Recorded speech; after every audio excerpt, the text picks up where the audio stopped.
the way to my colleague. And one thing I never get over, the Liberals in the last two questions took an opportunity to talk about, instead of what Canada is going to offer and what they're going to do for Canadians, they tried to get a gotcha moment, and they tried to heckle us. And unfortunately, we are talking about a trade agreement that is going to enhance Canadians. So I asked the member from Winnipeg this morning, is there anything inside of this agreement for Canadians? And he answered no. Can the member reply to that? The honourable member for Thornhill. Well, once in a while, a member from Winnipeg North tells the truth in this House, and I will leave it to them. Look, I laid out very clearly that that free trade needs to be fair trade, and access of products to our market and fairness with UK pensioners should be at the centre of this conversation, and certainly it hasn't been.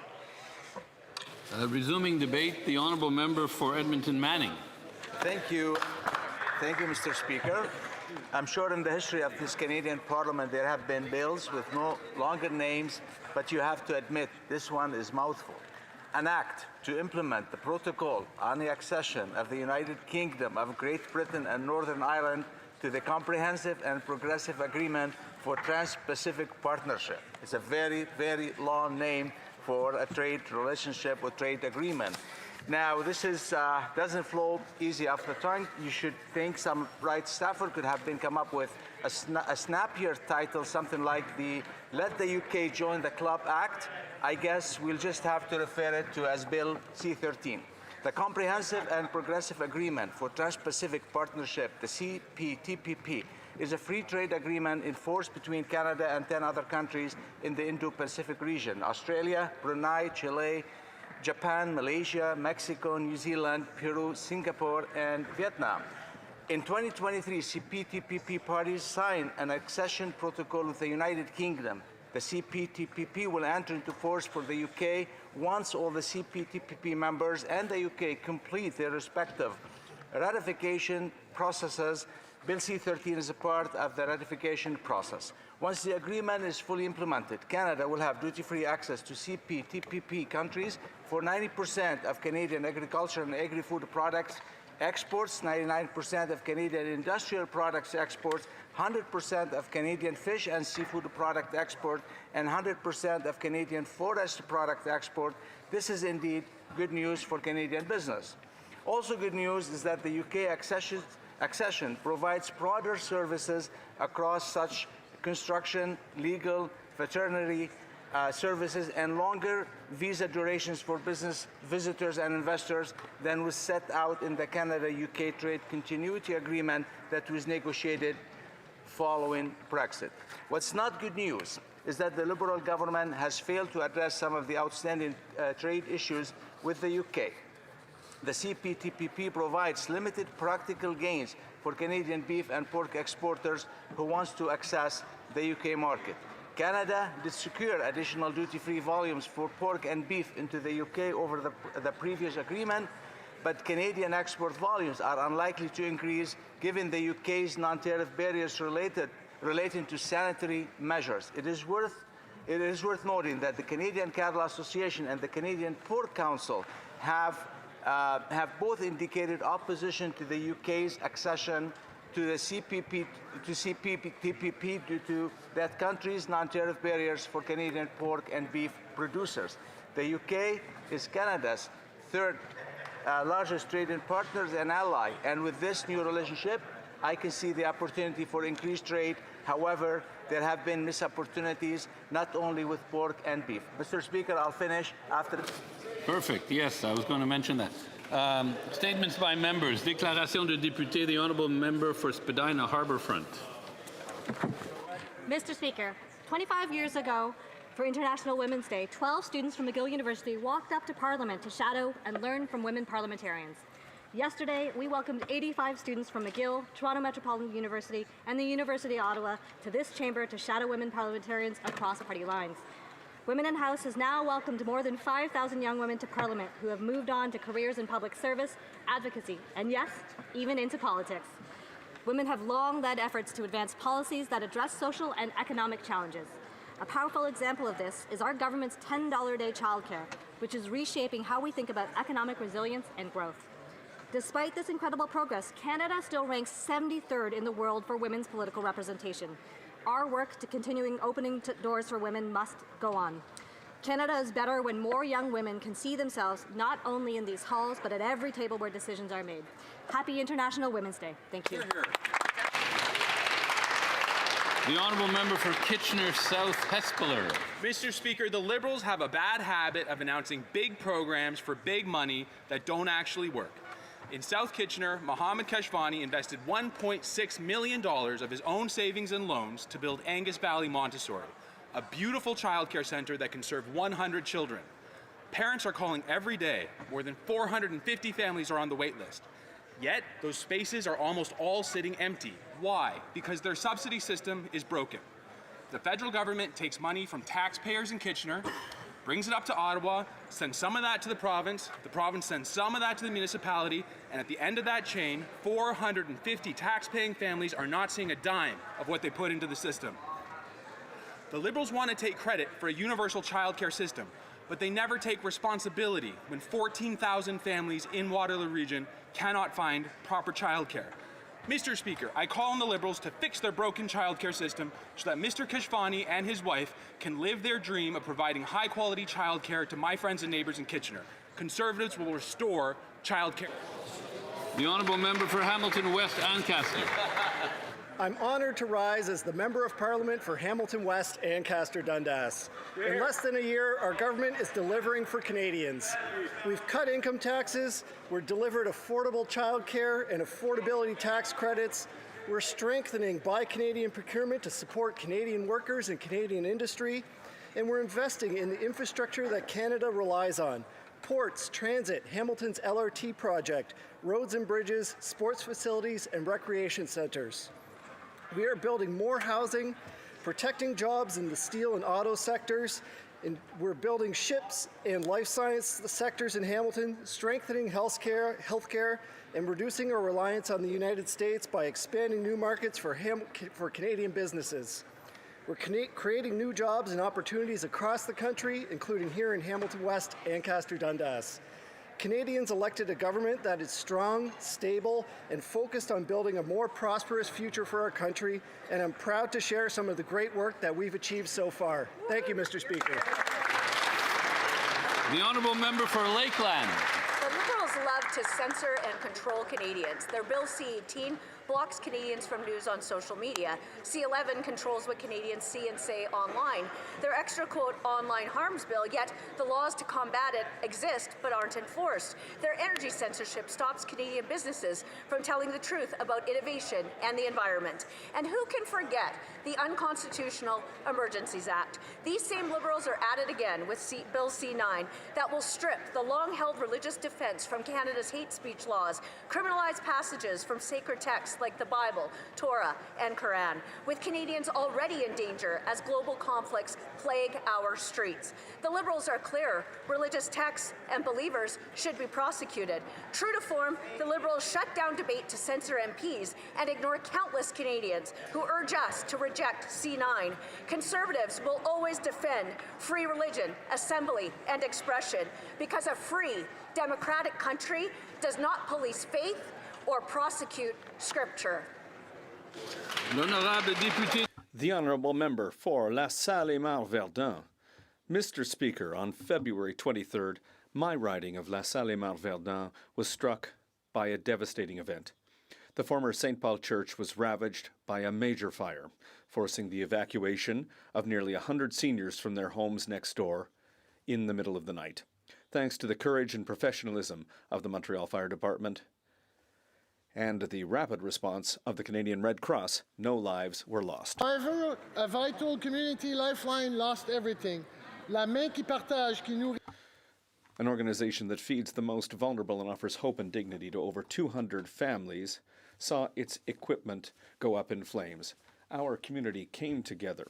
Volunteers showed up, and our members of parliament from across Montreal answered the call to offer concrete support to help the organization replace its equipment.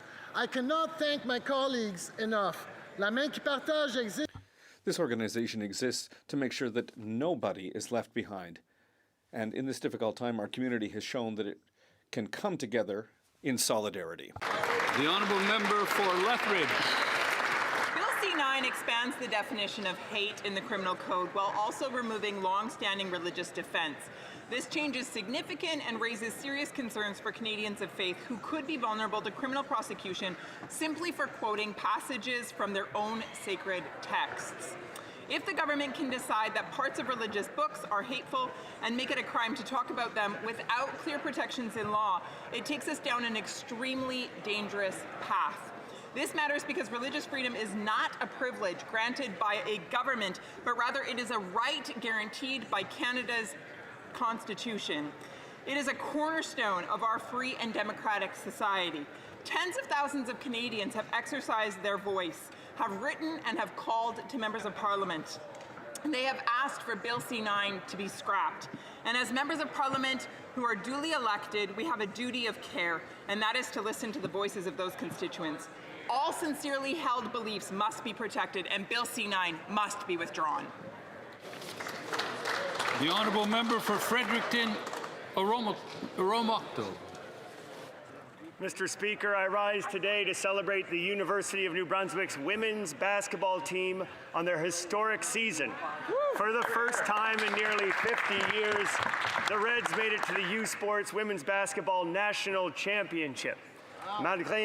Despite fierce competition in the final, this memorable achievement is the result of determination, discipline, and unwavering team spirit. Gold, they have inspired a generation of young players, including my very own 13-year-old daughter. She was literally jumping around the living room. She was so excited by the accomplishment. I ask all members of this House to join me in congratulating the UNB Reds women's basketball team on this remarkable milestone. Bravo. Thank you. Merci. The honourable member for Terra Nova, the Peninsulas. Mr. Speaker, the PC government of Newfoundland and Labrador was finally able to do what Liberal governments couldn't do. Despite years of Liberal anti-oil policies, they finally signed the deal to Bay du Nord. This will bring $6 billion of royalty revenue to the province. 95% of its subsea work was guaranteed for the province. It is estimated at 31 million man-hours for its lifetime.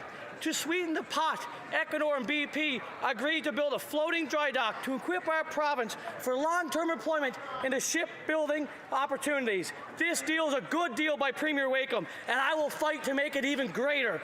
Currently, the contracts to build the FPSOs are on tender, and we should make sure that they are built in Newfoundland and Labrador. Will this government reinstate the oil and gas investments back into the Atlantic Investment Tax Credit to lower taxes to give local companies a fighting chance?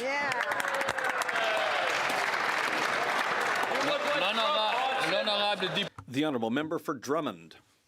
Mr. Speaker, the Drummondville Symphony Orchestra has just seen a major success. It's won a major prize in the category Regional Impact for 2025. And we have to say, Drummondville continues to succeed at the national and international scale. The Symphony Orchestra has won 5 major prizes in less than 10 years. It's the most successful regional orchestra in Quebec, Mr. Speaker. This Symphony Orchestra continues to do incredible work with incredible upcoming concerts. They sound great, and they have an impact across our city and across Quebec. It's heartwarming, so bravo to the maestro, to the musicians. We're very proud of your talent. The honourable member for Scarborough-Woburn. Mr. Speaker, I rise today to honour the life of Donald Rickard, a distinguished Canadian whose contributions to law, education, and public service left a lasting impact on our country. Don Rickard studied at Queen's Oxford Osgoode Hall, practiced law, and served as a faculty member and administrator at York University. He later served as president of the William H. Donner Foundation and Donner Canadian Foundation, participated in charitable and community work across Canada, and as a member of the Macdonald Commission, he helped strengthen accountability in matters of national security. Beyond his formal achievement, Don was known for his generosity intellectual curiosity, and deep commitment to his students. A gifted storyteller and a warm presence, he built connections across generations and disciplines. On behalf of the House, I extend my sincere condolences to his wife, Julie, his son, Christopher, and all those whose lives were enriched by his kindness and wisdom. The honourable member for Calgary Signal Hill. Yesterday, the Minister of Natural Resources promised that Canada would, quote, do its part, unquote, to bring down oil prices. And so the question follows, what exactly are we going to do? Today is the day that we're smacked in the face with the outcome of more than 10 years of Liberal, keep it in the ground, law and policy respecting our petroleum industry.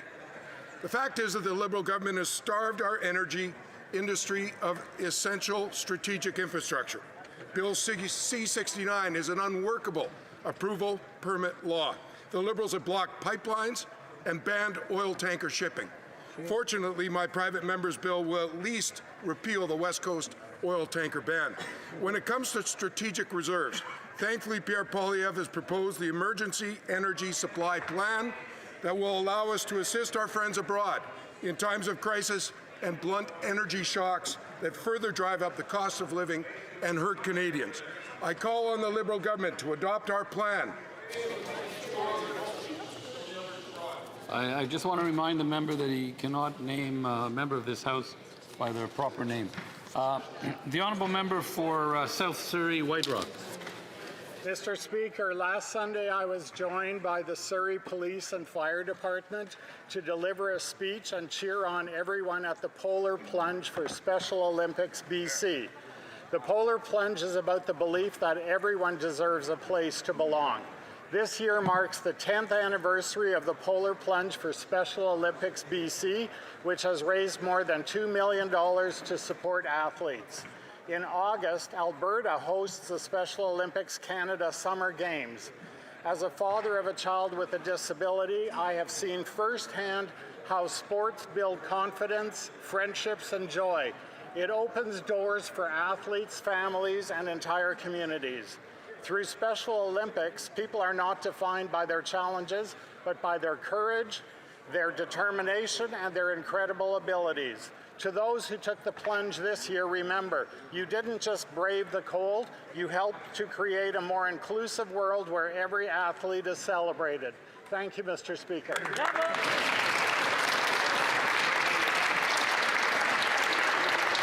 The honourable member for Newmarket, Aurora. There have always been conflicts abroad, but we have never seen them spill onto our streets the way that it has under this Liberal government. Last week, 3 synagogues were shot at in the GTA, and now an Iranian dissident has gone missing, which is being investigated as a homicide. So today we're calling on the Liberals to table a plan within 1 week to do the following. Enforce deportation orders for regime officials and close the loopholes that allow them to stay here in Canada. Coordinate Canada's Iranian sanctions to ensure effective compliance.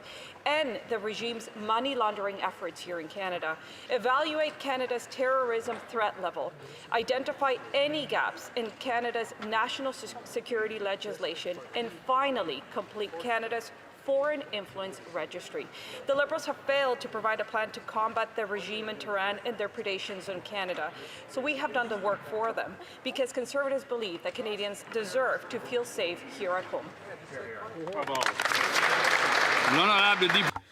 The honourable member for Ottawa Vanier Gloucester. Thank you, Mr. Speaker. It's with a great honour that I rise today in the House to mark International Women's Day, which took place on March 8th. On Saturday, in my riding, we had the honour of celebrating and recognizing for a 4th consecutive year 19 exceptional women from Ottawa Vanier Gloucester who are actively contributing to our community. Through their commitment, their leadership, and their dedication, they strengthen our communities and inspire all of us continue to make concrete steps forward. So the importance of recognizing their achievements and continuing our efforts to promote gender equality and equity. On March 8th, we honored the women who built, the women who resisted, the women who innovated, the women who make a difference in their community, and those who, every day in their personal and professional lives, create a more humane, more united, and more courageous world. Quand les femmes avancent. When women move forward, everyone moves forward, Mr. Speaker. The honourable member for Provencher. Mr. Speaker, the Liberal government treats inflation like it's a natural disaster, something they can't control, when in reality, it's a policy that they've authored. They aren't just watching prices rise, they're actively driving the spike with a tax and spend agenda that ignores the reality of the Canadian kitchen table. The industrial carbon tax is a prime example. It's not just another number on a ledger, it's an extra 7 cents a litre today, climbing to 17. These taxes and red tape hit our farmers, our truckers, our food processors like a man-made storm. Canadians see the carnage at every stage, from the fuel needed to plant the seed to the final total at the grocery checkout. This affordability crisis was made right here in Ottawa by the members on the other side of this House. Right. They keep pointing south of the border to shift the blame, but they cannot hide the math. Their taxes are making life more expensive. It's time to stop the excuses and put Canadians first. It's time to cut the taxes that fuel inflation. It's time to make decisions that favor our families. And finally, Mr. Speaker, it's time to bring back hope for a better Canada. The honourable member for Richmond East Steveston. Mr. Speaker, the Kidney Foundation of Canada is on the Hill this week. March 12th is World Kidney Day, and the Foundation is launching its National Strategic Framework for Chronic Kidney Disease, Canada's first unified roadmap to move kidney care from reactive and fragmented to proactive, coordinated, and resilient. As someone born with a solitary kidney who has undergone dialysis and received a transplant, I know the importance of early detection, timely treatment, and strong medical teams. I'm grateful to all the medical professionals and organizations like Canadian Blood Services that offer hope to patients nationwide. Thanks to the dedicated medical and transplant team at Vancouver General Hospital, I'm here today. I thank the Kidney Foundation for its leadership and commitment to a healthier future.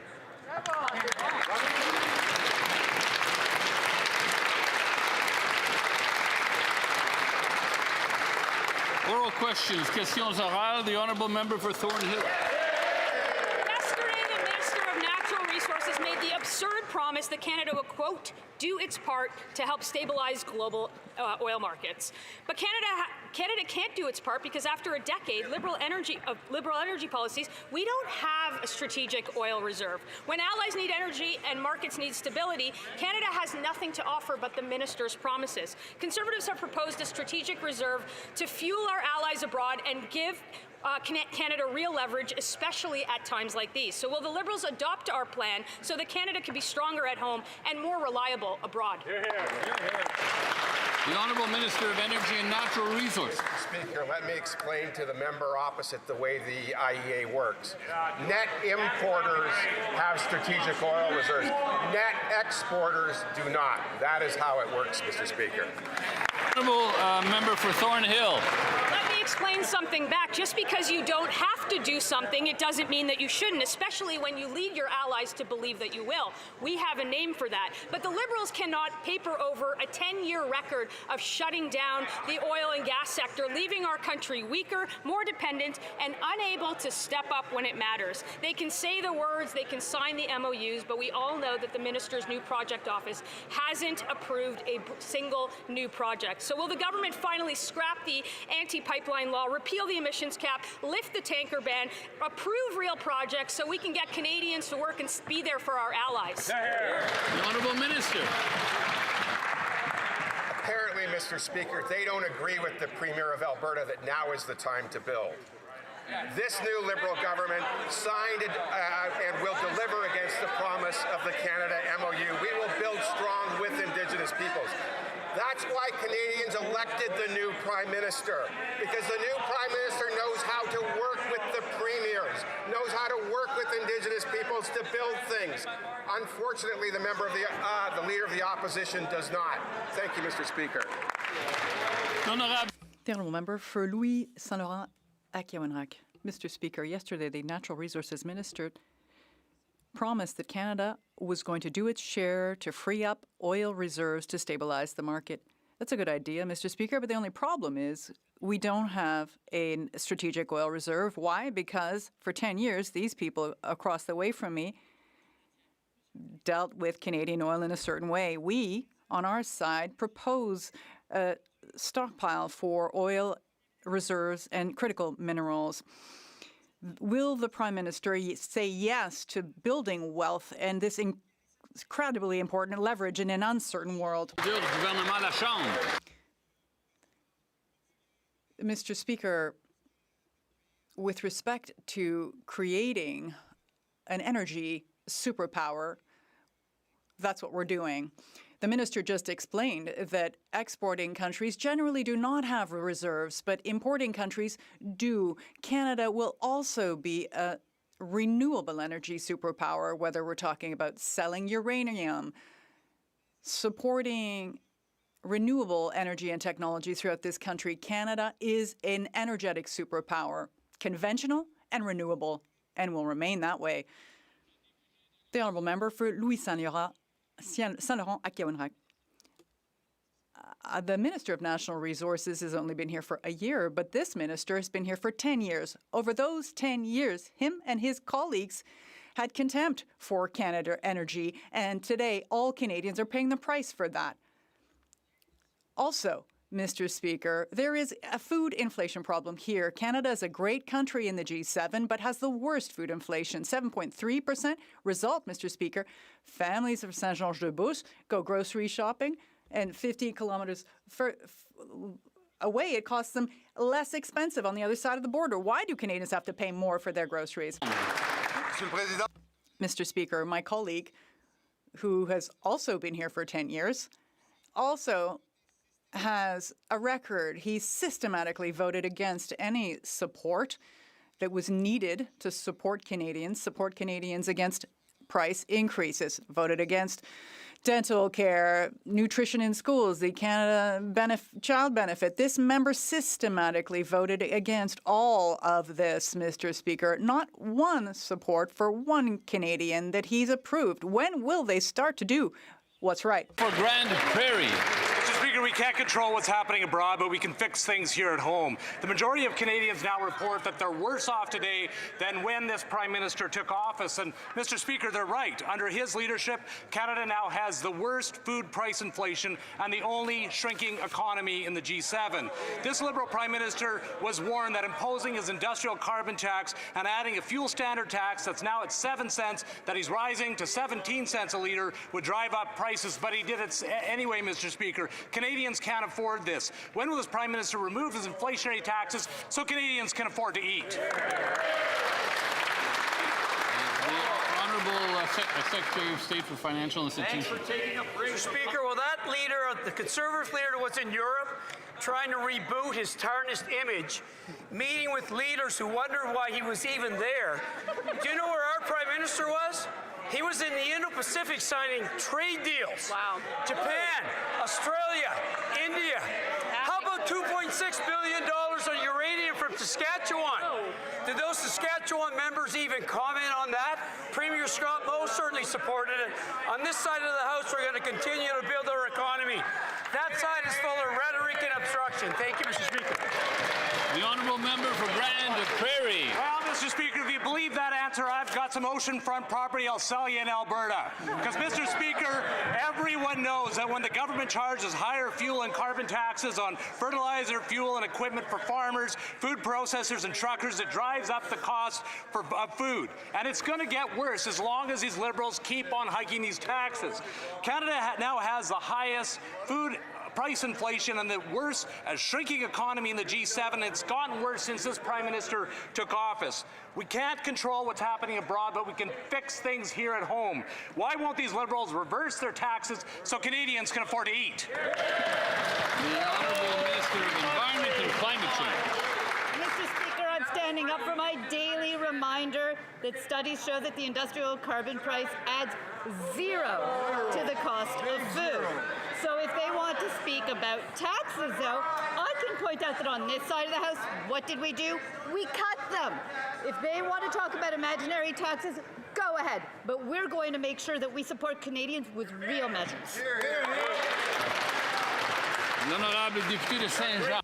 The honourable member for Saint-Jean. Mr. Speaker, the Ali al-Salam military base was targeted by Iranian missiles on March 1st. This military complex is home to Camp Canada, an operational base for the Canadian Armed Forces. So on March 1st, Canadian military personnel were targeted by Iran. The government, the Minister of Defense, the Minister of Foreign Affairs, and of course the Prime Minister were aware of this attack against Canadian Armed Forces personnel in Kuwait. Why did the government not inform parliamentarians nor the public about this attack?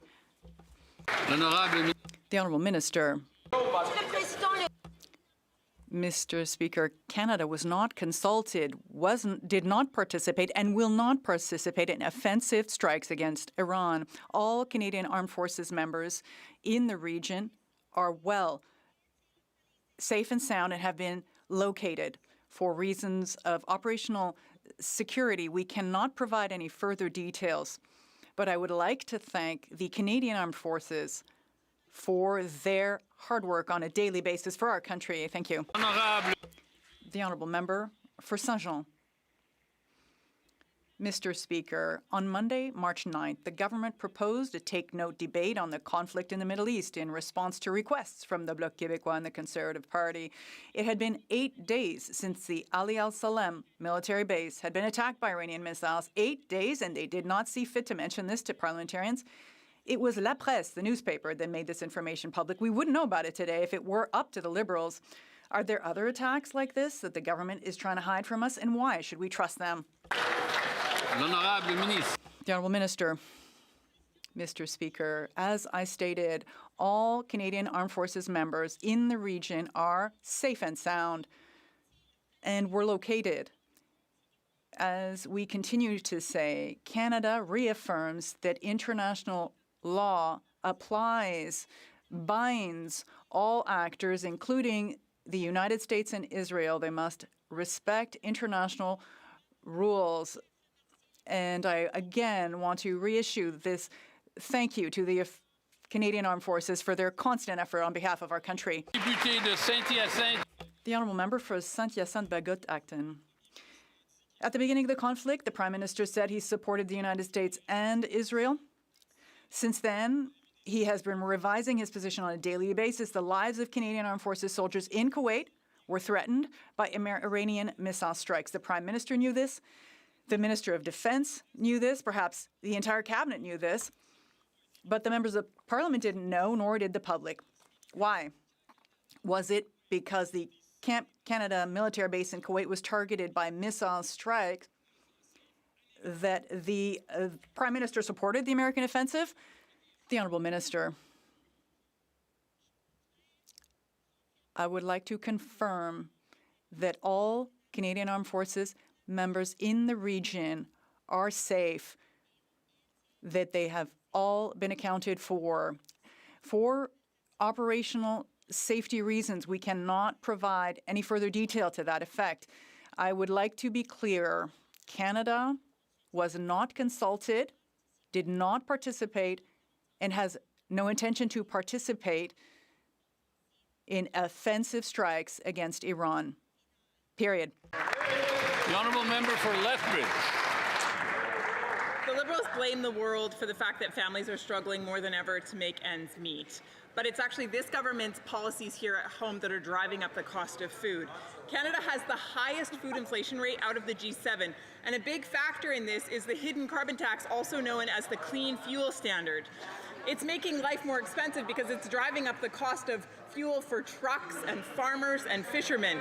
And so when will the Liberals take responsibility for their own actions here at home and take off these taxes that are punitive for Canadians? The Honourable Minister of the Environment and Climate Change. Mr. Speaker, it seems like the members opposite from the Conservative Party have a big interest in the clean fuel standards. So let me talk to them and to their constituents about the opportunities that are created by this. Because canola farmers in Alberta will actually see an increase in the value of their product. They will actually see an increase in their farm revenue. We actually see the Imperial Diesel renewable diesel facility that's going to use up or require 50% of the canola that's produced in Alberta. This is an opportunity for farmers in her riding and all of the rest of her caucus members. We stand up for Alberta farmers. The Honourable Member for Lethbridge. of touch with the people in Western Canada, and I would dare say all Canadians would like them to believe that there's a benefit to this tax, that there's a benefit to driving up the cost of groceries and forcing seniors have to choose between groceries and their medication, or having families choose between, are they going to give their daughter formula or are they going to cut back on the essential amount? These are the types of tough decisions that our Canadians are making. And the minister says that this is an opportunity for them. An opportunity. When will this government listen to Canadians, see Canadians for what they're saying and the challenges that they're facing, and do something about it? The Honourable Government House Leader.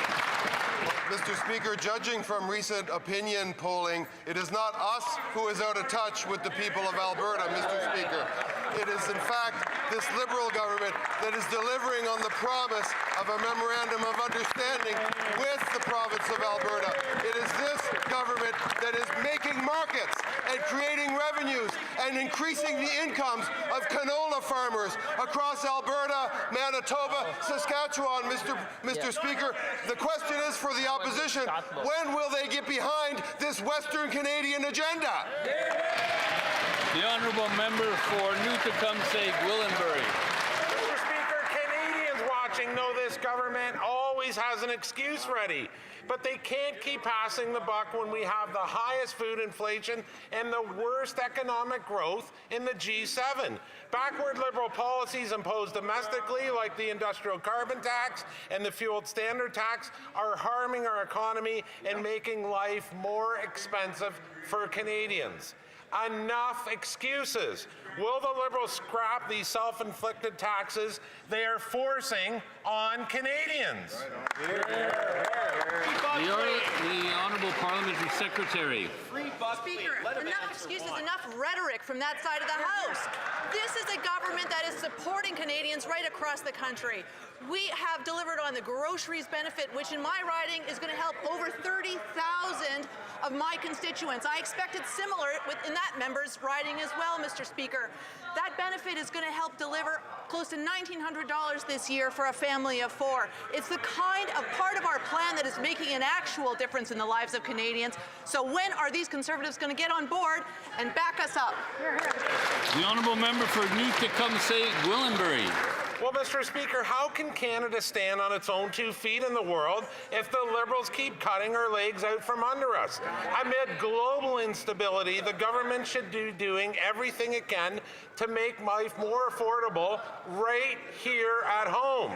But Liberal taxes are leaving Canadians more exposed to global shocks, conflicts, and decisions by foreign governments. When will the Liberals stop making excuses and scrap these taxes? The Honourable Parliamentary Secretary. Oh, no, sorry. The Honourable L'Honorable. I know the member is a man of good spirit and good heart. Let me help him with his talking points, Mr. Speaker. Canada has the second fastest growth in the G7, Mr. Speaker. The lowest net to deficit, Mr. Speaker. We have one of the lowest deficit to GDP, Mr. Speaker. He should rejoice about the place of Canada in the world, Mr. Speaker. We have the most educated workforce. We have strong industry. We have critical minerals. We have energy. We have trade agreement. We have everything, Mr. Speaker, to lead in the world of the 21st century. We believe in Canada and this.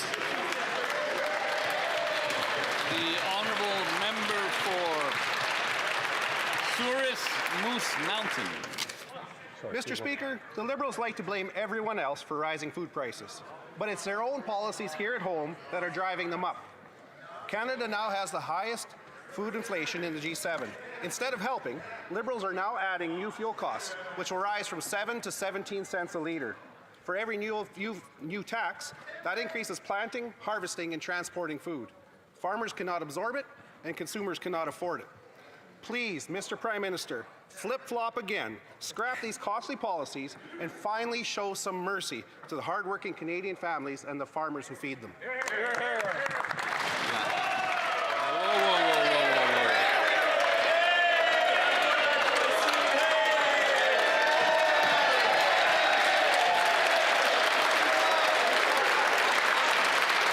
Before the member starts, I just want to remember, the member for Kelowna, just a reminder that we address the chair. We're not addressing any member of this House directly, and I'll just remind the member of that too. So the Honourable Secretary of State for Rural Development. Thank you very much, Mr. Speaker. More good news, as my colleague likes to say. The headlines in the newspapers in Saskatchewan grain terminal seeing increase in canola sales, Mr. Speaker. Saskatchewan's optimistic on oil and gas. Saskatchewan is building, Mr. Speaker. Why is Saskatchewan building? Because Canada works. That was a message we heard from the Conservative opposition for the last 10 years. I'm here to say, Saskatchewan, we love you, and everything that we do it for you.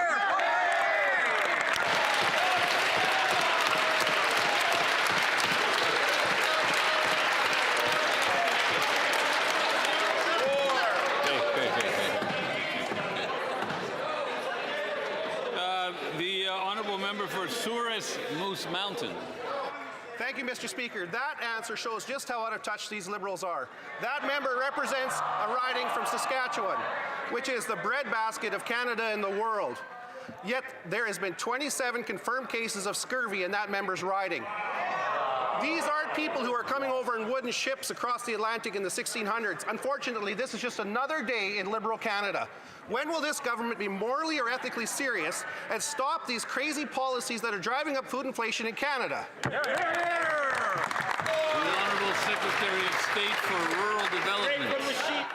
Mr. Speaker, I've been trying to speak with our Premier, Scott Moe, in Saskatchewan, but I can't get a hold of him. He's too busy signing deal after deal with their Prime Minister, which means benefits after benefits after benefits for the Saskatchewan people. And any day of the week, Mr. Speaker, I will compare our Prime Minister and our government's ability, credibility, and capability versus a phantom plan designed by an anonymous economist and led by someone that never worked in the private sector before, Mr. Speaker.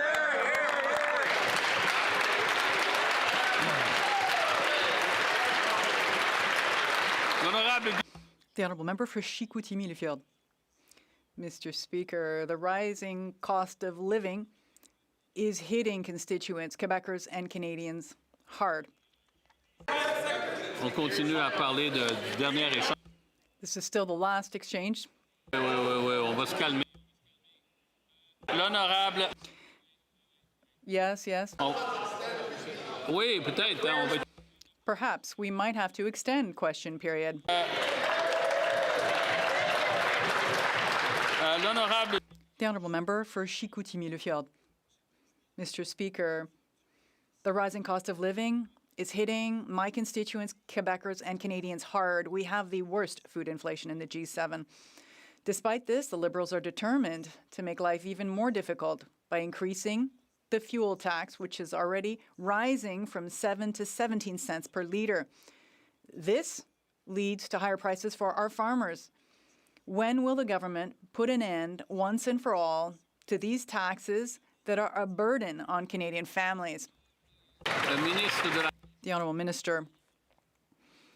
Thank you very much, Mr. Speaker. With all the respect I have for my colleagues, I'm sad to hear him rise here in the House, whereas when he had all these opportunities to defend his constituents, to fight for affordability, the cost of living, their buying power, he always failed to sign on. The benefit, the groceries benefit, he didn't sign on for that. The increase in the child benefit, a tax cut for the middle class, Mr. Speaker, and not just that. The Saguenay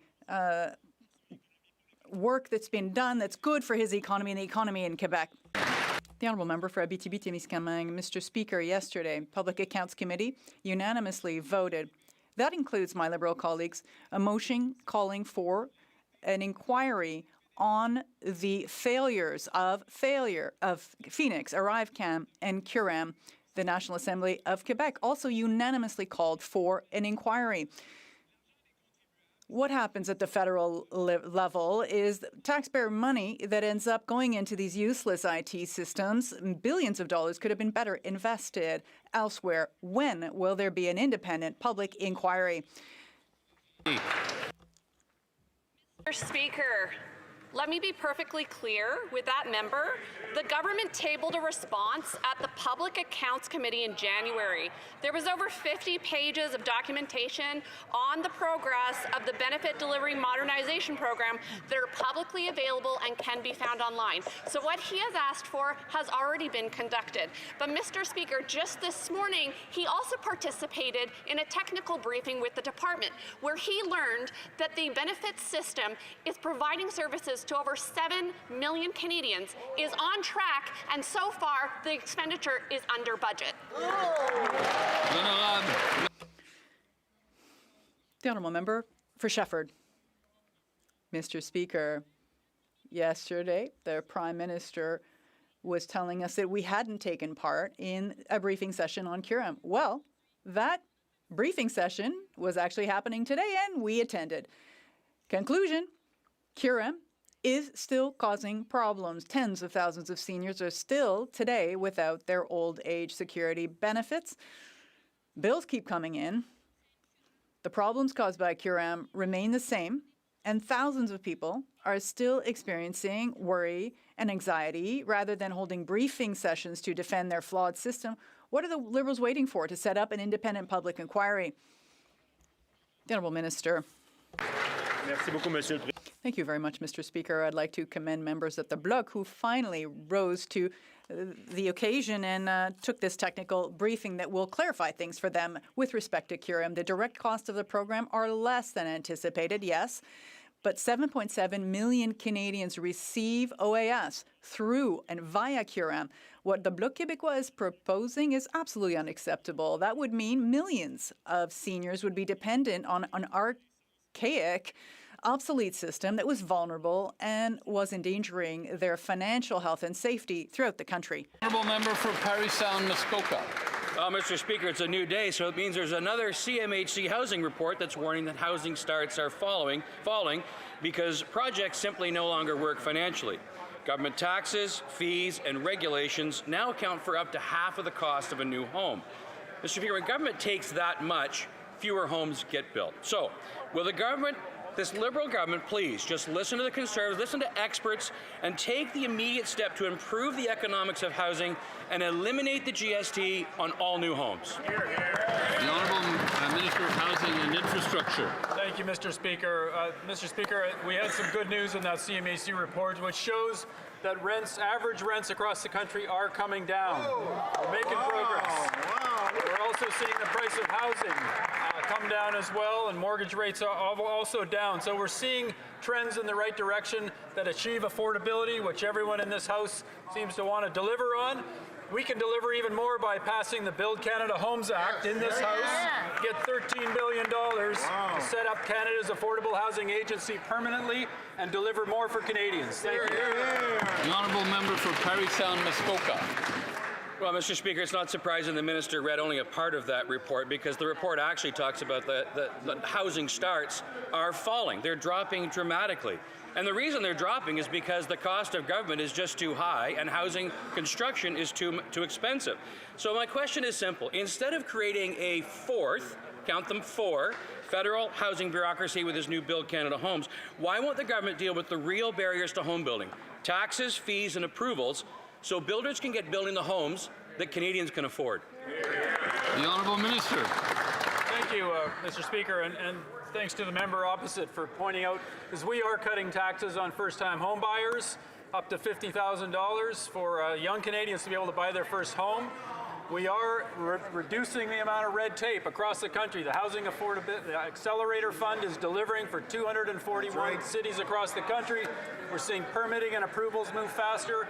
We're delivering infrastructure investments to bring down development charges so the fees for home building go down. We're delivering on all these points. We need to take it to the next level with the members opposite. The Honourable Member for York Durham. CMHC spring housing report is out, Mr. Speaker, and the headlines are concerning. Here it is. Condo sales have collapsed, inventory of all types of housing has surged, and financial conditions have worsened for homebuyers. But here's the most concerning thing about that report.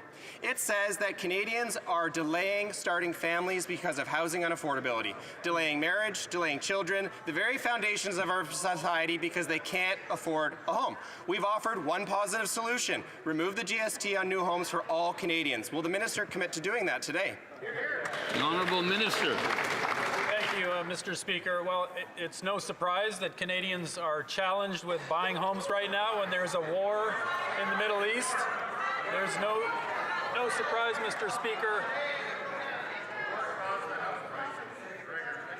Yeah. Okay. The member may continue. May continue. Thank you, Mr. Speaker.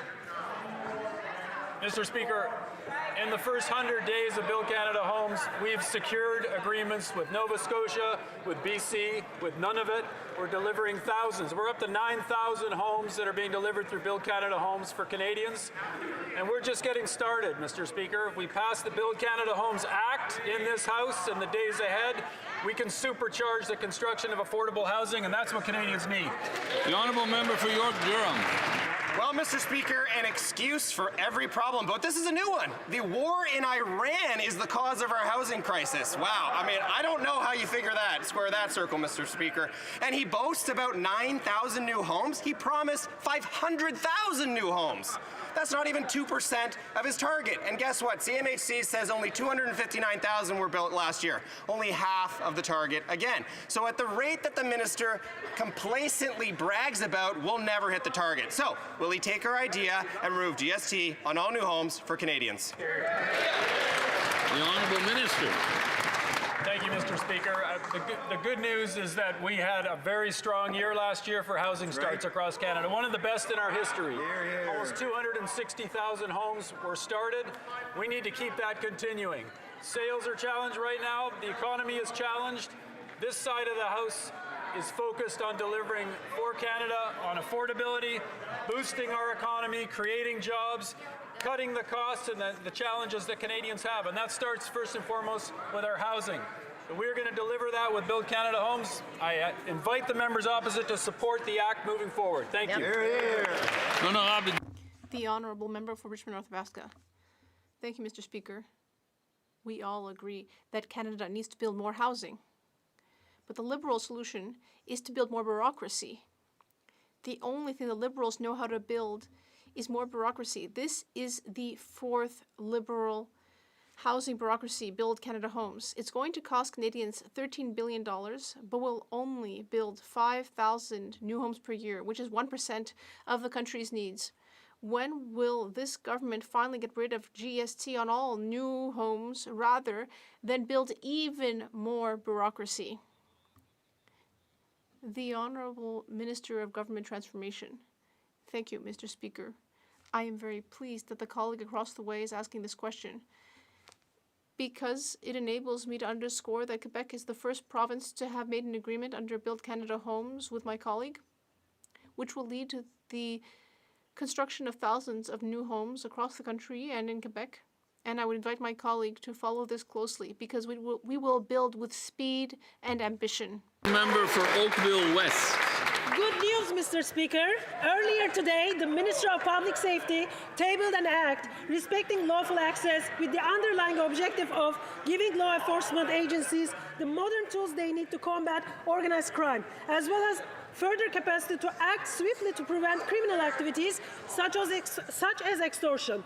Could the Minister of Public Safety elaborate on the critical importance of this bill and how the passage of this legislation contributes to the safety and security of all Canadians from coast to coast to coast? The Honourable Minister of Public Safety. Mr. Speaker, it is indeed good news, Mr. Speaker. I want to thank my colleague from Oakville West for her hard work. Mr. Speaker, we've been clear that lawful access measures are necessary to give law enforcement the tools they need to protect Canadians. Canada is the only Five Eyes G7 country not to have a lawful access measure in place. It's time that Canadian law enforcement have Canadian solutions to go after criminals. With the new measures proposed in Bill C-22, law enforcement will have the tools they've been asking for to combat childhood sexual exploitation, extortion, human trafficking, and money laundering, Mr. Speaker. I want to ask... The honourable member for Dufferin-Caledon. For months, we have said that the punishing auto tariffs that have been put on our auto industry were devastating, and they would devastate the industry. 10,000 jobs lost, these Liberals did nothing. 3 plants closed, these Liberals did nothing. $2.5 billion worth of tariffs have been charged to our auto manufacturers, and now the roosters have come home to roost. StatsCan reports that sales of vehicles and light-duty vehicles are down 32%, exports down 32%, parts down 21%. These are the worst export numbers since COVID. When will these Liberals realize they are failing our auto workers? Honorable Ministre de l'Industrie. Mr. Speaker, when my colleague and the Conservative talk about the auto sector, I don't know why they're scared about talking about the auto tariffs. I don't know why they're not condemning the trade war against us. And at the same time, I don't know why they're not supporting what another Conservative is saying, Premier Ford, which is supporting a new auto strategy. Notwithstanding all the headwinds against our auto workers, we've been there fighting for them, supporting them, and creating new jobs. I was in Windsor with Premier Ford last week. We just created 3,000 new jobs. The honourable member for Dufferin-Caledon. As usual, this minister's answer to questions about the auto sector are some combination of "we're not doing enough" and fake news. Look at the results. The results of this are clear. The exports to the United States are down 32% for light-duty and passenger vehicles. 32%. This is billions of dollars. And this is a direct result of the tariffs they said they would have removed by Canada Day of 2025. It's approaching Canada Day of 2026. They failed to get the tariffs off, which they said they would do. The auto industry has been devastated. Why don't they admit their failures and apologize to auto workers and the auto sector? Just a second. I would just like to ask the honourable member for Hamilton West Ancaster Dundas to pipe down a bit, or a lot actually. The Honourable Minister of Industry. Thank you, Mr. Speaker. Mr. Speaker, when we look at the auto workers in the eyes, we know that they know that they can trust us. Why? Because we have a plan, notwithstanding all the headwinds against our auto workers, against the auto workers of the entire world. And this morning, I was in conversation with the new CEO of Audi. We're working on attracting new investments to Canada. We will use our defense procurement to attract new investment in our auto sector.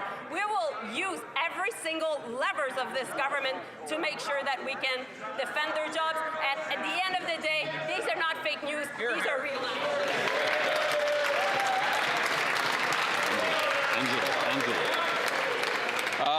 The Honourable Member for Oshawa. Mr. Speaker, Canada's auto exports have fallen to their lowest levels in years, and more than 5,000 auto workers have already lost their jobs as shifts are cancelled and production lines like the third line in Oshawa are shut down. Shameful. In communities like mine, auto workers and their families know exactly what that means. When the auto industry suffers, entire communities feel it. Will the Liberals finally put Canadian auto workers first? Or will they keep using Canadian tax dollars to subsidize foreign-made vehicles while our jobs disappear? L'Honorable Ministre de l'Industrie.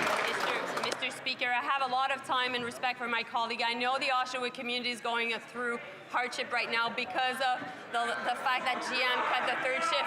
But she should talk to her colleague as well from the Oshawa region that went to Washington and forgot to advocate for the auto workers back in his riding. First point.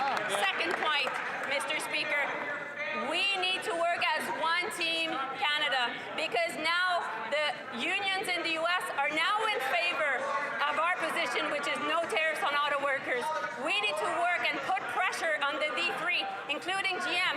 And I was in conversation with GM this week, and we will make sure that we create jobs. The honourable member for Oshawa.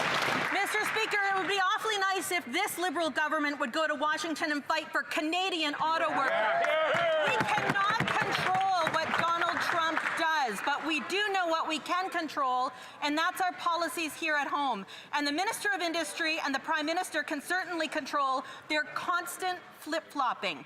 Conservatives have a plan. Scrap rebates for foreign-made EVs and remove the HST on Canadian-made vehicles to spur investment and protect jobs here at home. Will they finally adopt our proposals and join Conservatives in supporting the resilient auto workers in Oshawa and across Canada? The Honourable Government House Leader. Mr. Speaker, the Minister has set out the numerous ways in which we have expressed confidence and support and the complete backing of our auto workers and of our auto sector in Canada. Those are the things we can control, Mr. Speaker. Here's one thing that member can control. Tell her colleague to stop going to Washington and accuse Canadians of putting up a hissy fit in response to unfair, unjust, costly tariffs on our citizens, on our auto sector, and on our workers in Canada. That member should go over a few seats and say, stop the hissy fit talk. The Honourable Member for Niagara South. The Honourable Member for Niagara South. Mr. Speaker, Canada's auto exports fell to their lowest level in years this January. More than 5,000 auto workers have already lost their jobs. In Niagara alone, I have 2 EV plants that have neither opened or been delayed because of a declining EV market. Yet the Liberals are subsidizing foreign-made electric vehicles. It makes no sense at all.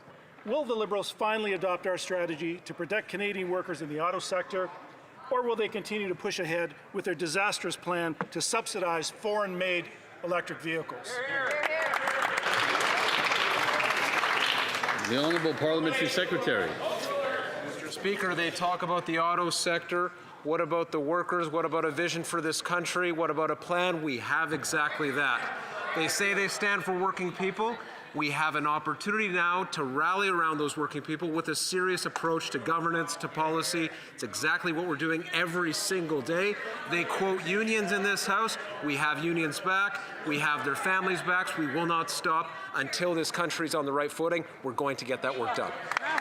Member for Swift Current Grasslands Kindersley. Speaker, last year the RCMP seized 8 kilograms of fentanyl near Swift Current. This dangerous drug was caught moving through my community. And while the police did a great job catching criminals behind the opioid crisis, their heroic efforts have been undermined by Liberal catch and release. 1 year later, federal Crown prosecutors said they are staying charges against 2 traffickers because they're following their federal policy playbook. So my question is this: what federal policy could possibly justify this decision? The Honourable Minister of Public Safety. Mr. Speaker, let me just say today we introduced Bill C-22, an incredibly important tool that law enforcement from across Canada have been asking for. It will enable law enforcement to address issues such as extortion, intimidation, harassment, Mr. Speaker, also to ensure that those who are exploited by childhood sexual exploitation are given the necessary sentencing that's required. Lawful access will give law enforcement the tools that they've been asking for. The Honourable Member for Swift Current Grasslands Kindersley. Well, it's obvious that the minister wasn't paying attention to the question that I just asked, because fentanyl is a dangerous and lethal drug. 8 kilograms is potentially millions of doses. Millions of doses means that Canadians will be murdered by this drug and their dealers. What happened in Swift Current is one example among too many of the radical, less pathetic views on crime. Families are being torn apart, loved ones are being lost, those criminals should be behind bars. If the Liberals were serious, they would adopt our plan to give life sentences to people trafficking enough fentanyl to kill thousands of Canadians. Why won't they do it? The Honourable Minister of Public Safety. Mr. Speaker, Canada's new government has taken very important measures to ensure the safety and security of Canadians. We have Bill C-14, Mr. Speaker, which addresses the issues around bail as well as sentencing, the issues that the member opposite is talking about. It also has Bill C-16, which is about supporting victims and ensuring the administration of justice. Just today, Mr. Speaker, I had the opportunity to introduce Bill C-22, for lawful access, an important tool that all law enforcement enforcement have been asking for. What I'm going to ask is of the members opposite, will they support this? Will they pass this bill today? L'honorable député de Montmorency. The Honourable Member for Montmorency, Charlevoix. Thank you, Mr. Speaker. Thanks to the Québécois Investigations Bureau, we've learned that 239 visas linked to the Iranian Revolutionary Guard have been revoked, but only one person has been removed from Canada. Only one. This is a terrorist group on Canadian soil. Also, we have learned that a Canadian armed forces camp at a Kuwait military base was struck by Iranian missiles. Luckily, no one was injured. But it's pretty clear that the Iranian regime is not our friend. The Liberal government is keeping these criminals here, saying they have rights, and they've made asylum requests. Will the government remove them, yes or no? Mr. Speaker, the IRGC was listed as a terrorist entity under the Criminal Code in Canada in 2024. The state of Iran has been listed as a state sponsor of terrorism.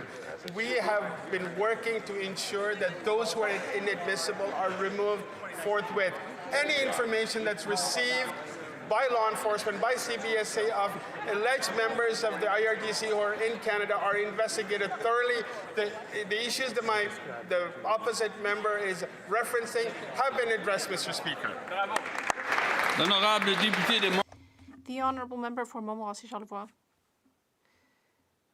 Mr. Speaker, when there's a crime, Liberals tell us that they care about victims. When we ask them to get rid of members of a terrorist organization, they tell us that these people have rights.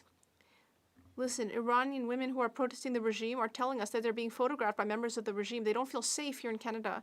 This week, a critic of the Iranian regime disappeared, and now there's a murder investigation. What will it take for the government to finally deport these 238 members of a recognized terrorist group who are living the good life in Canada at taxpayers' expense? Public safety.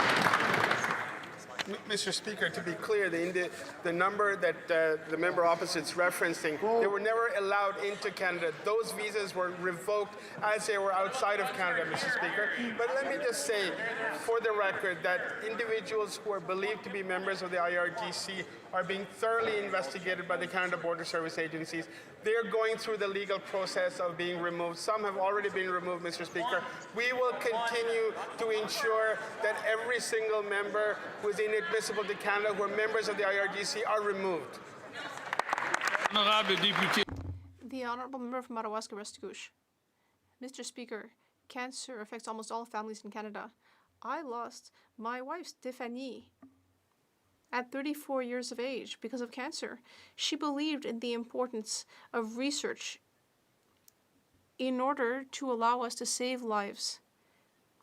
In Canada, we estimate that around 4 out of 10 cases of cancer could be avoided if we had better prevention and risk reduction measures. Can the Minister tell us about the investments that we're making in order to advance cutting-edge research against cancer?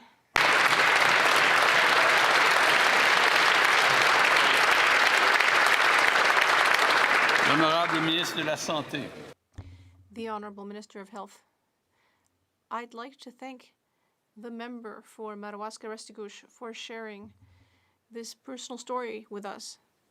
And it is for people like Stephanie that our government is investing more than $40 million into cutting-edge research in the area of cancer prevention.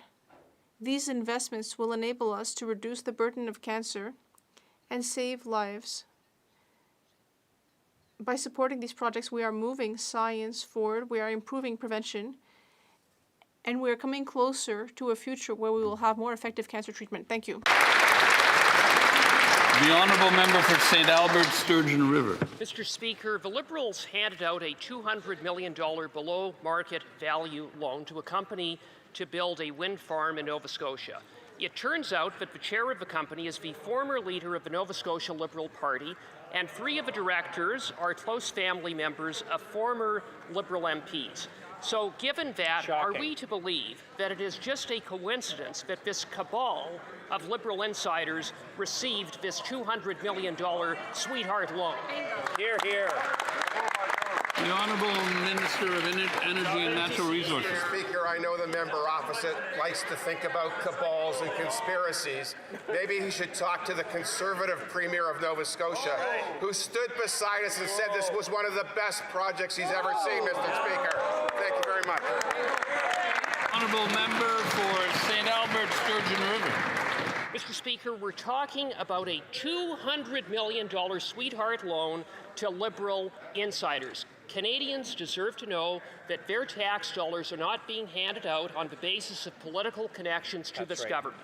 So, if in fact everything is above board, the Liberals should have no trouble releasing all of the documents and all of the terms of the loan.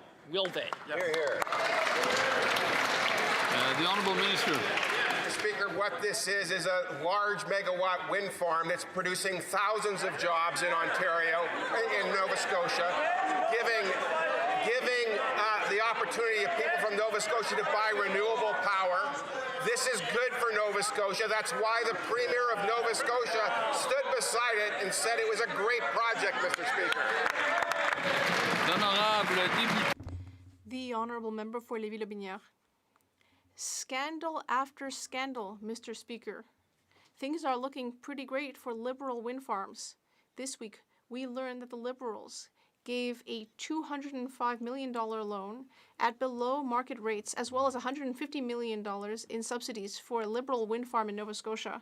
And to be a member of the board, you need to be a former Liberal member or a member of the Liberal family. Without exception. Mr. Speaker, why does the Liberal family get these subsidies and sweetheart deals? All of this paid for by Canadians.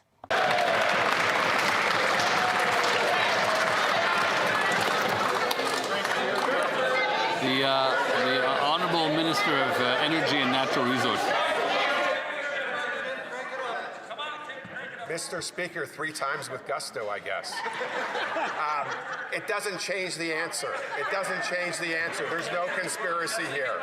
The Conservative Premier of Nova Scotia said this was one of the best projects he's ever seen. This is good for the people of Nova Scotia, and it's good for the people of Canada, Mr. Speaker. Daryl Sampson says thank you. Well, I have the Honourable Member for Sudbury. Mr. Speaker, over 1/3 of Canadians are hit with NSF, non-sufficient fund fees, and those fees can be as high as $50.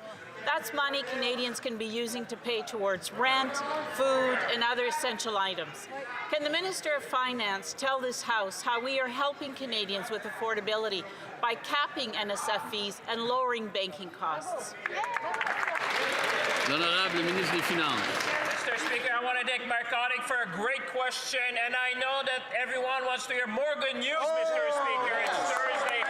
In fact, yesterday, she is right, we have announced that we're capping the non-sufficient funds, Mr. Speaker, to $10. $10, Mr. Speaker.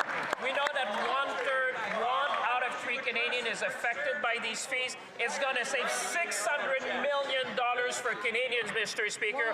We're going to continue our quest to make life more affordable, to help Canadians, and to build a strong country, Mr. Speaker. The Honourable Member for Cowichan, Malahat, Langford. Later today, Vancouver Islanders will gather at the British Columbia Afghanistan War Memorial in Victoria to mark the 12th anniversary of the end of Canada's mission in Afghanistan and remember the 165 lives of Canadians who were lost there. Canada's mission in Afghanistan was the longest military campaign in our country's history, where more than 40,000 Canadians served. We remember the courage, sacrifice, and service of those who answered the call. Mr. Speaker, it saddens me to ask, however, why has this Liberal government failed to build the dedicated Afghanistan War Memorial here in Ottawa that was announced 12 years ago? Shameful. The Honourable Minister of Veterans Affairs. Mr. Speaker, we thank all Canadian Forces members and their families for their service to Canada, and we acknowledge the incredible contributions that Canadians made in Afghanistan, including the 158 who made the ultimate sacrifice. Acknowledgement of Canada's serving members is incredibly important, and we continue to move forward with that. I look forward to sharing more with my member opposite in due course. L'Honorable Député. The Honourable Member for Rosemont-la-Patrie. Mr. Speaker, Israel and the United States are attacking Iran on false pretenses of the nuclear program, and now the whole region is in a crisis. Meanwhile, Netanyahu is taking advantage of this to once again bomb Lebanon. Hundreds of civilians have been killed, thousands wounded, and nearly 800,000 people are displaced and fleeing. France has taken a clear position to defend Lebanon, its people, and sovereignty. And what's the liberal reaction here? Nothing. Total silence. It's disturbing. When will this government have the courage to say enough is enough and defend Lebanon? L'honorable ministre des Affaires. The Honorable Minister of Foreign Affairs. Mr. Speaker, I don't know if my colleague heard today's announcement, but our government has announced support for Lebanon. Specifically, $37.7 million. Humanitarian assistance for people in Lebanon, for people who are suffering due to the current situation in the country. We will continue to be there to offer humanitarian assistance, and we will continue to ensure. The honourable member for Courtenay-Alberni. Mr. Speaker, because the Liberal Fisheries Minister has failed to explain the Pacific Salmon Allocation Policy Review, misinformation is spreading across the West Coast. Recreational fishing is essential to many Vancouver Island communities, which are uncertain about their future, and that confusion is fueling division and racism. This review was directed by the courts to update an outdated policy with conservation first, recognition of constitutionally protected Indigenous fishing rights, and fairness for everyone on the water. Explaining what this review actually means is the minister's job. When will she show leadership and set the record straight? The Honourable Minister of Fisheries and Oceans. Thank you, Mr. Speaker. And as the member knows, it was an extensive review. The policy was established in 1999. Due course, obviously, we need to look at this. There was 6 years when the terms were reviewed. A full year of consultation, which closed the middle of January. We are now reviewing the work, and when we're ready, I am pleased to bring our findings forward. And that's it for question period today.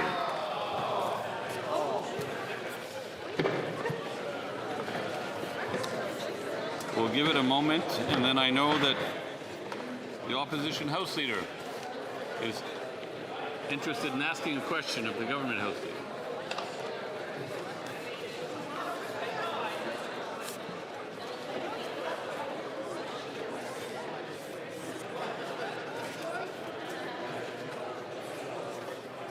Ooh, rockets today.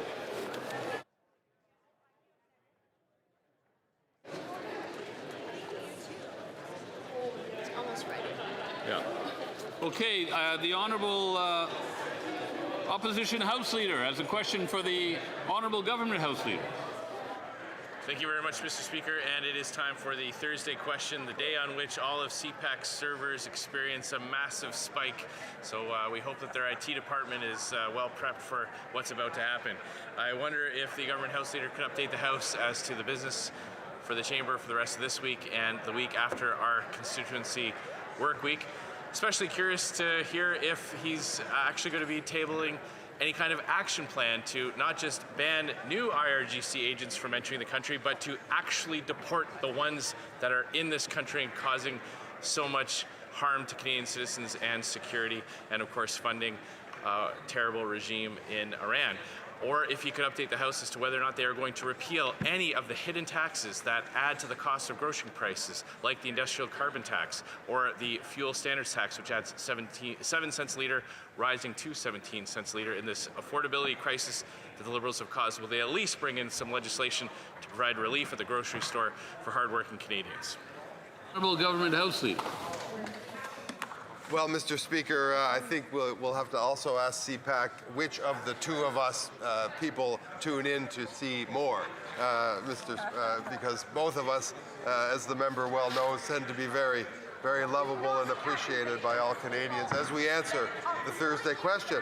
I will say, Mr. Speaker, in response to my honourable friend, that we will be coming back next week, next sitting week, to Bill C9, which I know was a solemn election commitment by his party as well as mine, and I know we all look forward to protecting community centers, temples, synagogues, and mosques in Canada, and these are obviously important things, especially as we watch this conflict in the Middle East.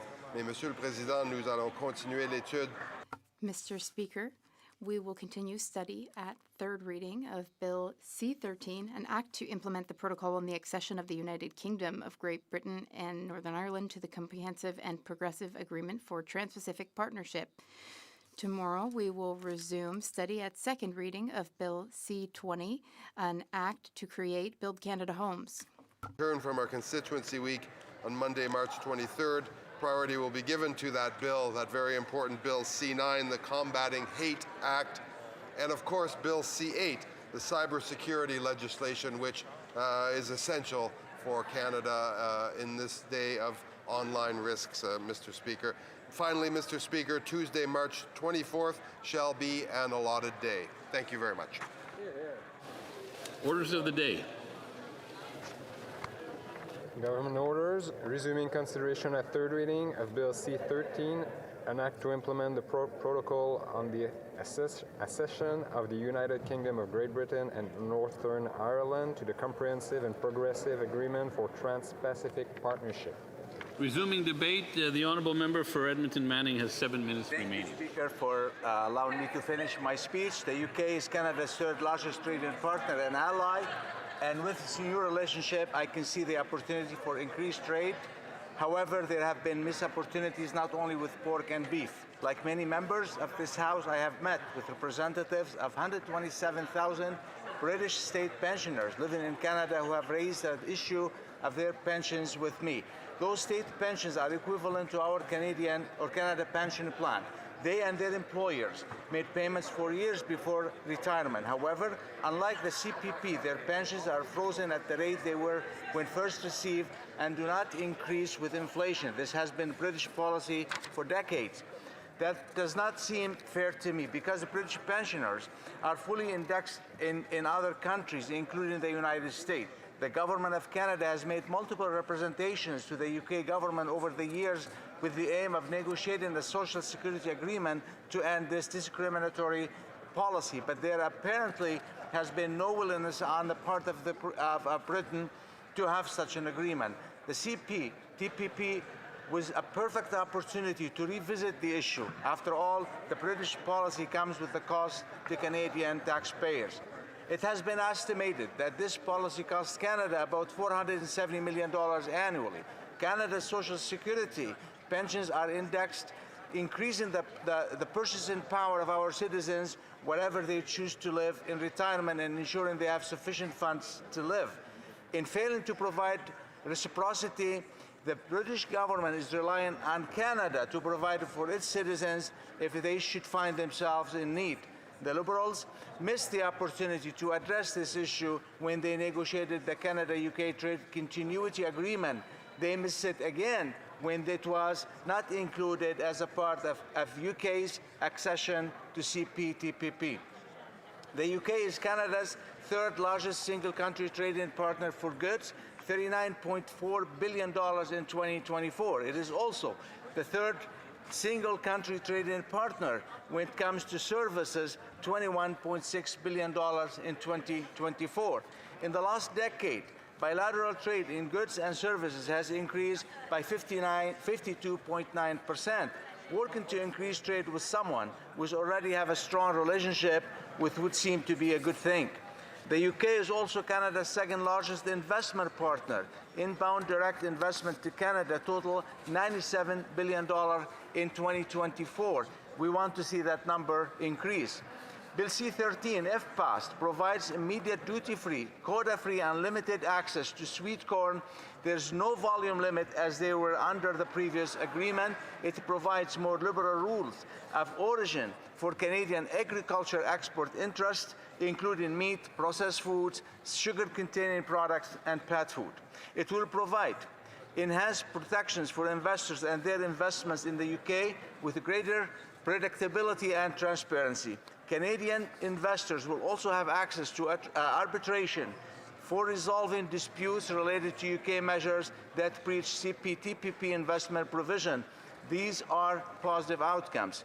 As well, there will be guaranteed access to UK procurement opportunities at all levels of government, including regional and local contracting authorities, as well as guaranteed access to UK procurement opportunities undertaken by bodies governed by public law, including schools, universities and colleges, national museums and galleries, and national park authorities. This is good news for Canadian business.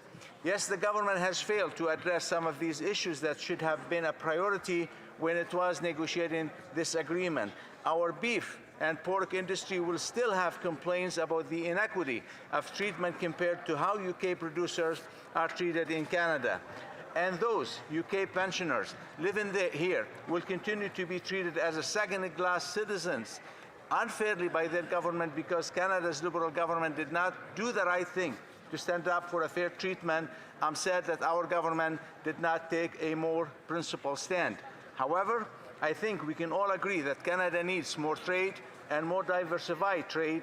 We have seen the results when we put too many eggs in one basket. Could this bill have been better? I think that is true of any trade agreement. Sometimes compromises are made to allow agreement to move forward. That may be the situation we find ourselves here. Thank you, Mr. Speaker. Questions and comments, questions et commentaires. The honourable member for Flamborough, Glanbrook, Brant South. Brant North. Thank you, Mr. Speaker, and thank you to my colleague from Edmonton Manning for his excellent remarks that started before question period, and for raising the issue about the British pensioners and his knowledge on that. And it was surprising to hear that that's a $470 million cost to Canada. So why does the honourable member believe that the government was unsuccessful in so many missed opportunities to remedy that issue? Is it lack of will? Is it was it laziness, or what is the reason why? For Edmonton Manning. Thank the honourable member colleague for his questions. There's a say that in life you don't get what you deserve, you get what you negotiate. And I believe the government have failed to negotiate well to at least finally resolve this issue that, first of all, cost Canadian economy close to $500 million a year, and that made it unfair for some of the pensioners that they deserve to get the fair shot out of their investment for life, especially when at the senior's age. So negotiation could have been done better and should have been done better, because this is an opportunity we missed for the second time, and this government could have done a better job. Questions and comments, questions et commentaires. The Honourable Parliamentary Secretary to the Government House Leader. Yes, thank you, Mr. Speaker. I want to go back to a question I had asked the previous member. Talking about the United States, you get a member of the Conservative Party who goes down to the United States, Mr. Speaker, and that was, of course, the MP from Bowmanville, Oshawa North. He meets with the President. He meets with the Vice President. He comes back and he gives a report, in essence saying that we shouldn't be having a hissy fit against the Americans. Now fast forward, following that particular visit, the leader of the Conservative Party goes. I'm not too sure when he's meeting or if he's meeting with the President and the Vice President, but does the member believe he'll come back with a report that he can share with Canadians at some point? The Honourable Member for Edmonton Manning.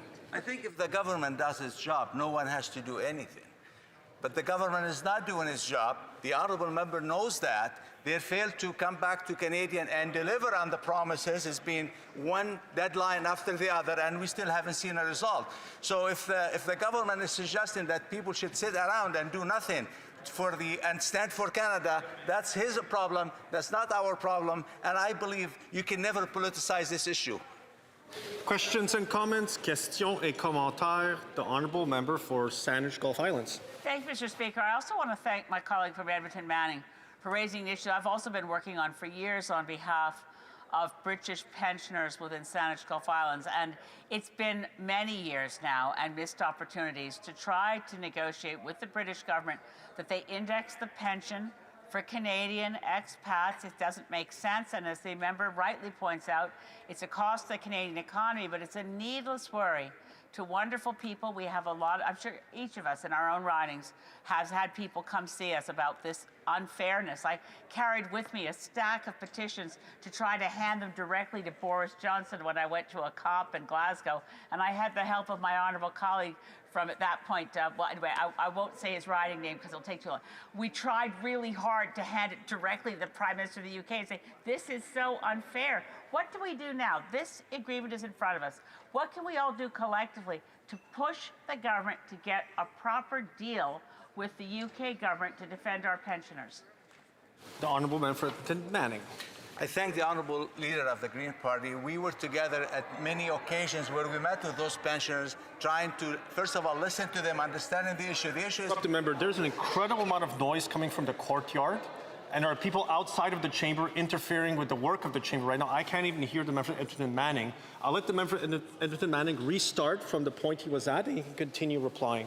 Thank you, Mr. Speaker, for pointing out to this. I want to thank the Honourable Leader of the Green Party for the question. We were together at some point, more than once, meeting with these pensioners that we believe that they've been treated unfairly. I believe if there's still a chance for this Parliament to ask the government to push for that, because this is the second time we will be missing such an opportunity, and it will be great if we can do it. It will be historical and will help a lot of people and will be fair, an act of fairness to all these people that deserve it the most. Thank you. We have time for a short question. Questions and comments. Question. Oh, the Honourable Member for Fraser Heights, Langley City. Thank you for my colleague for a speech on Canada accepting the UK into the CPTPP.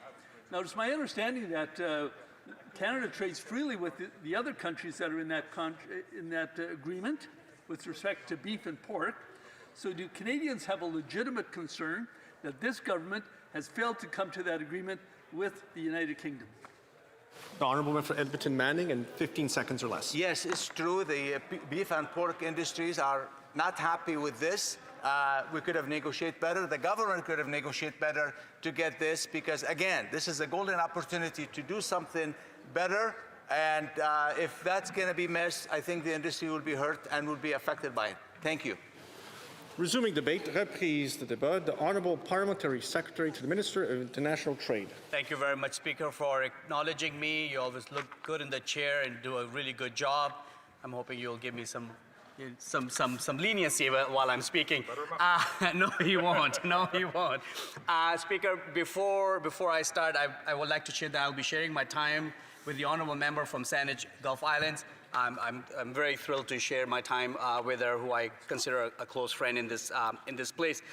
Speaker, thank you for giving me the opportunity to speak on Bill C-13, which is an act to implement the protocol on the accession of the United Kingdom of Great Britain and Northern Ireland to the Comprehensive and Progressive Agreement for Trans-Pacific Partnership, CPTPP. I often try to say that 5 times really fast and see if you can get all those acronyms right. But nonetheless, it's a really important agreement, a trade agreement that Canada is part of. And this particular piece of legislation deals with United Kingdom becoming part of that agreement and Canada's ratification for that particular accession. Very similar to what I did yesterday, Speaker, when I was talking on Bill C-18 that dealt with Indonesia, Canada-Indonesia Comprehensive Economic Partnership Agreement. I do want to acknowledge the work that has been done on this important legislation and this agreement, starting with the officials at Global Affairs Canada, who work extremely hard in representing our country. They work diligently, they make us proud, they wave our flag boldly and proudly, so I just want to take this opportunity to thank them. I also want to acknowledge the work of the Standing Committee on International Trade. I think we have got a really good committee from all 3 recognized parties. We work really well together in cooperation. The work that took place in relation to Bill C-13 is an example of that, and again, I want to acknowledge all members from the official opposition, from the third party, the Bloc Québécois, and of course the government members for their thoughtful work in this regards. I also want to take the opportunity to thank the High Commission of United Kingdom to Canada, Rob Tinline, for his work. It's a pleasure to work with him. And our folks at the Canadian High Commission in United Kingdom, in Canada House, the Deputy High Commissioner, Robert Fry, who's a seasoned diplomat. And now, of course, as of this week, our former member, a colleague from this place, the Honorable Bill Blair, who's assumed his role as the High Commissioner of Canada to the United Kingdom, and he will be serving as well. You know, it takes all of us to do this important work, and I'm really mindful of this, of the participation and the role all of us in this endeavor. Speaker, CPTPP, or the Comprehensive and Progressive Agreement for Trans-Pacific Partnership, is a really important trade agreement that includes 11 founding members that make the agreement. They include countries like Australia, Chile, Mexico, Singapore, Brunei, Japan, New Zealand, Vietnam, our own country, Canada, Malaysia, Peru, and for the first time, a new member is being added, and that's United Kingdom. The way the CPP is designed, that it requires consensus among all founding members to agree to new members becoming part. So the 10 countries that includes Canada have collectively negotiated and have agreed that United Kingdom be made part of CPTPP, which is a really important step and a symbol in terms of a group of countries that has really sort of Trans-Pacific as a natural point of bond, reaching out to a European country like United Kingdom and making a part of that, part of it. I think it's, in this moment in time, it's a very important message that is being sent, that is that we are not going to go the way of protectionism, as we're seeing quite stated explicitly by the current administration of the United States, that putting tariffs on countries is not how we're going to grow our economy. In fact, what we think is that free trade, liberalized trade, rule-based trading system is the best way to grow our economies, where we actually rely on each other's economy, where we leverage our comparative advantage in terms of things that we are self-sufficient in producing and growing, and exchange that, sell to each other, and be able to benefit from other economies. So for Canada and United Kingdom, of course, as natural allies, friends with deep historical ties, be able to take that step and joining and being part of this really thoughtful, large, comprehensive agreement is a very important message to the world, to other countries, to say protectionism is not the way to create prosperity for our citizens, but in fact, the way we should do it is by creating alliances, by making sure that we are part of each other. Now, Speaker, I think it's also important to recognize that UK, as I was mentioning, of course, from a cultural perspective, from a historical perspective, from a peoples-to-people ties perspective, is very close to Canada. We share a lot. But economically, United Kingdom is also a very important partner of Canada. In fact, UK is Canada's third largest single country trading partner, which is remarkable. I believe United States is first, China is number 2, and United Kingdom is the third single largest country trading partner for Canada. And we continue to see really impressive trade growth between our two countries. According to the notes that I have, since 2016, Canada-UK trade increased by almost 53% to $61 billion in 2024, and that was under the Canada-EU economic agreement that was signed, and that was then later continued through the Canada-UK Trade Continuity Agreement. Our two respective leaders, our Prime Minister and Prime Minister Keir Starmer, also working very closely together because they want to grow that relationship. They want to make sure that there is more trade taking place between Canada and United Kingdom. And this agreement, of course, is going to play an important role. Now, Speaker, we did hear from a lot of stakeholders who came to the committee and presented really thoughtful opinions, and I know in this House members have been talking about it. Of course, we heard from the cattle industry who have some concerns in terms of access to the UK market, and we are quite sympathetic to those concerns and continuously engaging with the United Kingdom government to reduce these barriers by having, of course, a more a coordinated approach, by making sure that we are part of an agreement like this gives us more opportunities to open those markets. But I do want to acknowledge their concerns. I do want to say that we're quite aware of it. The other issue is around, and I know this will be discussed around British pensioners. Of course, a lot of us have heard from those British pensioners. They also presented at the committee. It's an important issue. It's an issue that Canada continues to raise with United Kingdom. In fact, just last week, some of us parliamentarians, both from the Liberal and Conservative side, were in United Kingdom as part of the Canada-UK Interparliamentary Association. And if you ask all of us who was on their trip, they will tell you that in every single meeting with UK MPs, with UK ministers, the issue of British pensioners was raised. And it was always a very thoughtful, robust conversation, and we did our utmost best to really highlight the unfairness on the British government's part to not index pensions of British pensioners who live in Canada. So we'll continue to do that work, and we'll continue to advocate for them. But in the end of the day, this agreement is a good news story. I urge all the members in this House to support this legislation so that UK can become part of CPTPP, and therefore we can have even more stronger ties and bonds and economic prosperity both for Canada and the United Kingdom. Thank you very much. Questions and comments. Questions et commentaires. The Honourable Member for Langley Township, Fraser Heights. Thank you, Mr. Speaker. And I'd like to thank the member for my friend and colleague, the member for Ottawa Centre, for a speech on C13. This is the bill by which the United Kingdom will be brought into the Comprehensive and Progressive Agreement for Trans-Pacific Partnership, CPTPP, if you want to say that quickly.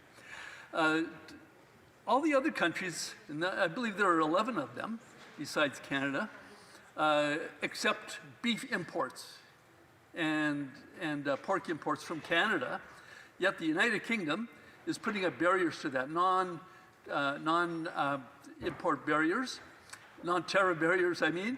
And I wonder if the member could comment on that. Was that an oversight on the part of the Canadian negotiating team? Honourable Parliamentary Secretary to Minister of International Trade. Thank you, Speaker. I want to thank my colleague from Langley Township for the thoughtful question.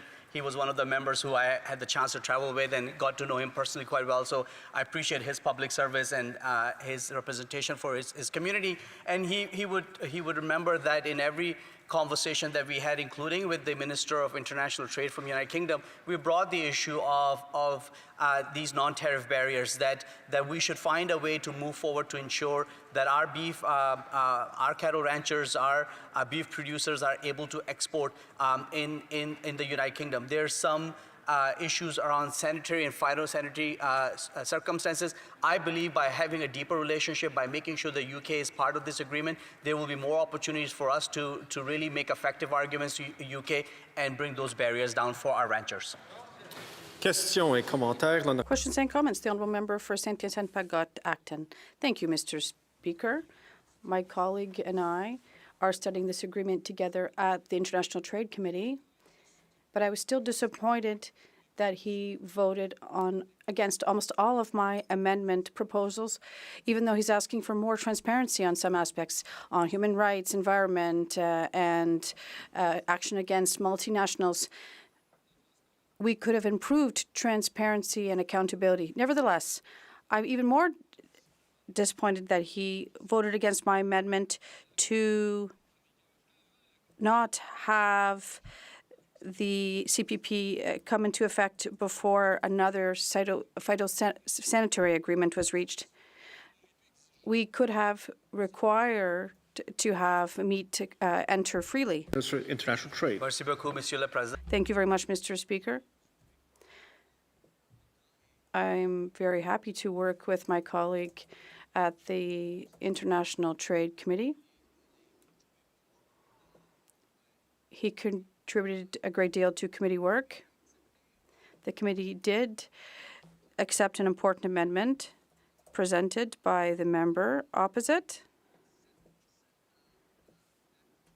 Amendment will enhance transparency. It will allow for Global Affairs Canada to report back on the progress and the implementation of the agreement. I thought that was a good amendment, and that's why we agreed and made it part of this legislation. Questions and comments. The honourable member for Guelph. My honourable colleague, thank you so much for all the work that you're doing to boost international trade. The speaker and the chair, not directly to the member. I'll let the member continue. I just want to thank my honourable colleague for all of the work that he does in terms of boosting Canada's trade globally. Canada has a goal to increase our non-U.S. trading to double that over 10 years. And I just wondered if my honourable colleague would expound upon the importance of partnerships like this one. The Honourable Parliamentary Secretary to Minister of International Trade. Thank you, Speaker. I want to thank the member from Guelph for a very important question. You know, it will require a lot of hard work for us to really meet the objective of doubling our non-U.S. exports in the next 10 years.